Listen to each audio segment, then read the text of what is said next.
पहाड़ी miniatures are known for their serenity, lyricism, spontaneity, natural symbolism, minor details, superb scenes of composition, and deep sense of expressing human expression. जो पहाड़ी school है, पहाड़ी miniature painting है, वो अपनी serenity, lyricism, spontaneity, natural symbolism, minor details, superb scene of composition और deep sense of expressing human expression के name से जाना जाता है। मतलब कि वहाँ पे शांति भी है, वहाँ पे मतलब कि लिरिसिज्म भी है, स्पॉन्टेनिटी मतलब सिंपलनेस, सिंपलिसिटी भी है, जो नेचर के सिंबल है जैसे mountain, tree, reverse, birds, animal, वो चीज़ें बहुत अच्छी बनाते थे और माइनर डिटेल्स भी बहुत अच्छी देते थे। उनकी जो कॉम्पोजिशन होती है, मतलब उनकी जो पूरी पेंटिंग होती है, उसका सीन भी बहुत अच्छा होता है। और जो उनके मतलब कि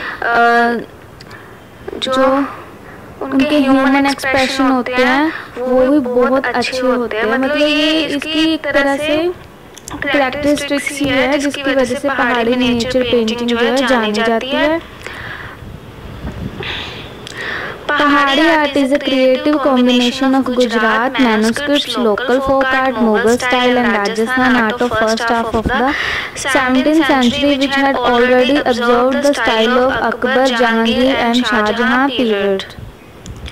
जो पहाड़ी आर्ट है, मतलब पहाड़ी स्कूल में जितनी भी पेंटिंग बनी वो गुजरात मैन्युस्क्रिप्ट्स, वहाँ की जो लोकल फोक आर्ट थी और जो मुगल स्टाइल था और फर्स्ट हाफ 17th सेंचुरी जो राजस्थान की आर्ट थी, first half of 17th century में जो राजस्थान स्कूल की आर्ट थी उसका क्रिएटिव कॉम्बिनेशन था जो पहले से ही अकबर, जहांगीर और शाहजहां के स्टाइल को ऑब्जर्व कर चुका था। मतलब कि राजस्थानी स्कूल में भी मुगल स्टाइल देखा गया है क्योंकि तब मुगल भी थे, उन्होंने वहाँ पे अटैक कर दिया था एंड जो मेवाड़ था वो लास्ट तक उनके कंट्रोल में नहीं आया, बट फिर भी उनकी आर्ट में थोड़ा सा मुगल का इफेक्ट है जो देखा गया है।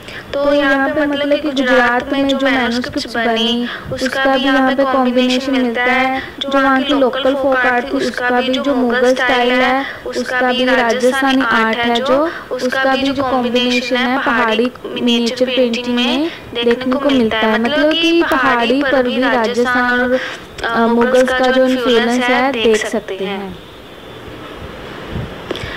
The path of improvement started with indigenous love of color and animated figure in Basoli, to finer drawing, delicate coloring and more charming figure in Guler, to clear, simple and mundane treatment in Jammu, and finally to its pinnacle at Kangra and Garhwal, where lyricism, soft contour and graceful form of women celebrated the tenderness of love.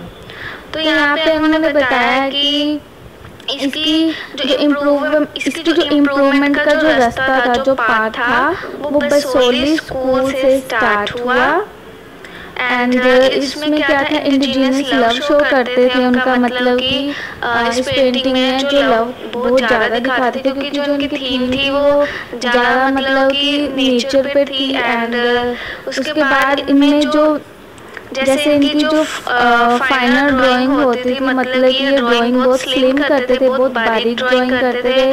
And दूसरा है कि जो Guler school है, हमें आगे करना है, इसका सब स्कूल है। गुलेर स्कूल में क्या था कि डेलिकेट कलरिंग और मोर चार्मिंग फिगर्स बनती थी, मतलब वो कलर काफ़ी ब्राइट यूज़ करते थे एंड वो जो फिगर बनाते थे वो काफ़ी चार्मिंग होती थी। उसके अलावा जम्मू की जो आर्ट थी उसमें एकदम क्लियर वर्क होता था, सिंपल वर्क होता था एंड उसमें जो कलर की ट्रीटमेंट थी वो भी काफ़ी अच्छी थी।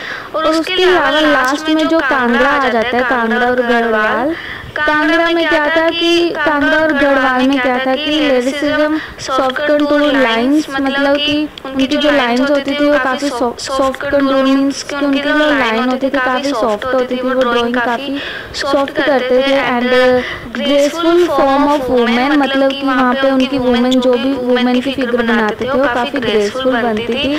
जैसे अगर वो कोई लव को या किसी भी चीज़ को सेलिब्रेट करते हैं तो उनकी जो मूवमेंट होती थी वो काफ़ी अच्छी दिखाते थे। मतलब यहाँ पे वुमेन की फिगर्स जो है काफ़ी डिटेल में बनती थी। इसके जो सब स्कूल है उसके हिसाब से यहाँ पे बताया, जैसे कि बसोली स्कूल में ड्राइंग काफ़ी फाइन होती थी, मतलब बारीक ड्राइंग करते थे, डेलिकेट कलर यूज़ करते थे। और गुलेर में क्या हुआ, गुलेर स्कूल में उनकी जो फिगर्स होती थी वो काफ़ी चार्मिंग बनाते थे, कलर जो है काफ़ी ब्राइट यूज़ करते थे।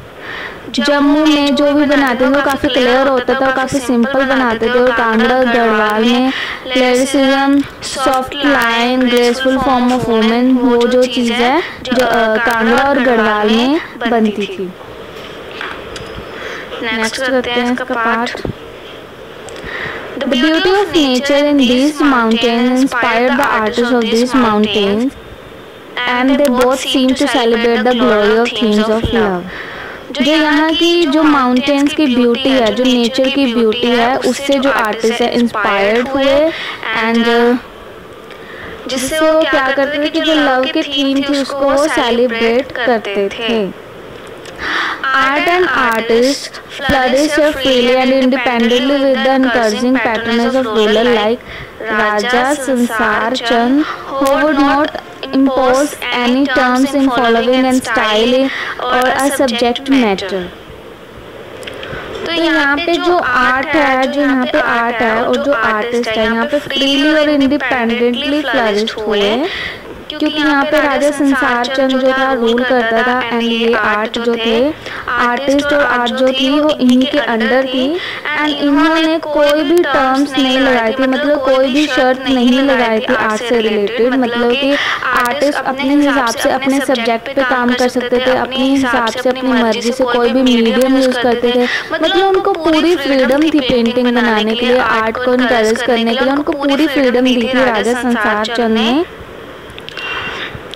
As a result, pure Hindu art with both Shaivite and Vaishnavite themes evolved here।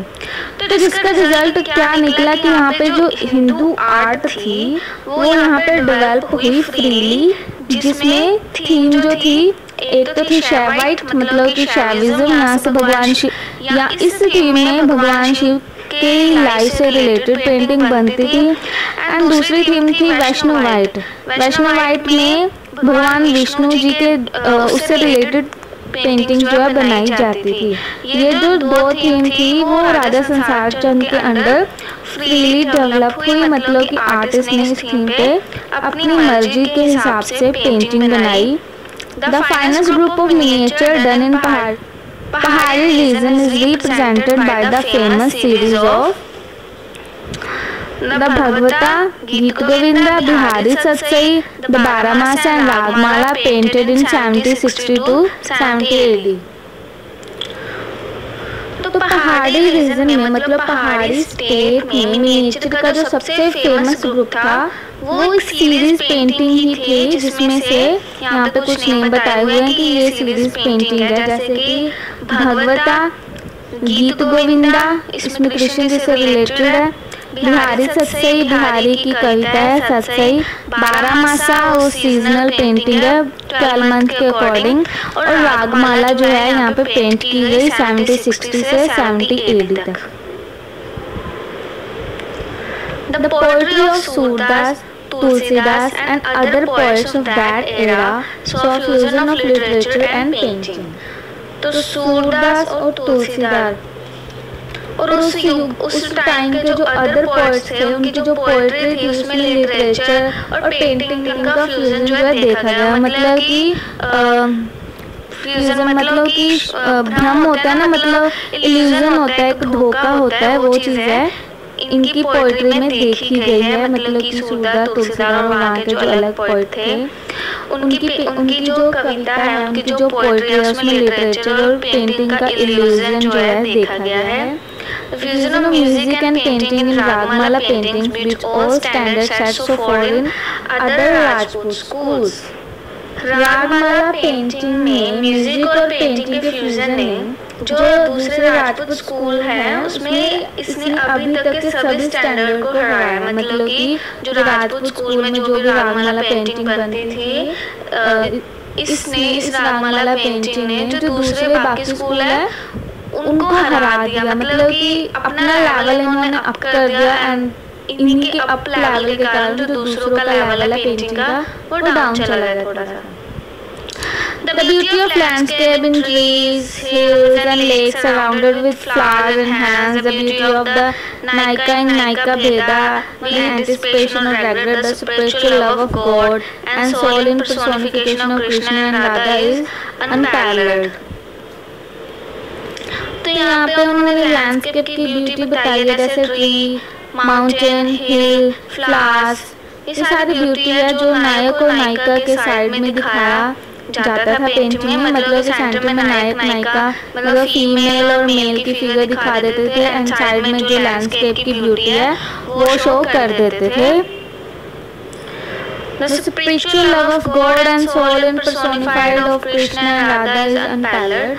तो यहाँ पे जो स्पिरिचुअल लव था गॉड का, और मतलब कि गॉड और सोल का जो स्पिरिचुअल लव था, मतलब उनका जो आत्मिक प्रेम था वो एज ए राधा कृष्ण के रूप में प्रेजेंट किया जाता था। तो ये होगी हमारी इसकी ओरिजिन एंड डेवलपमेंट। तो नेक्स्ट वीडियो में हम इसके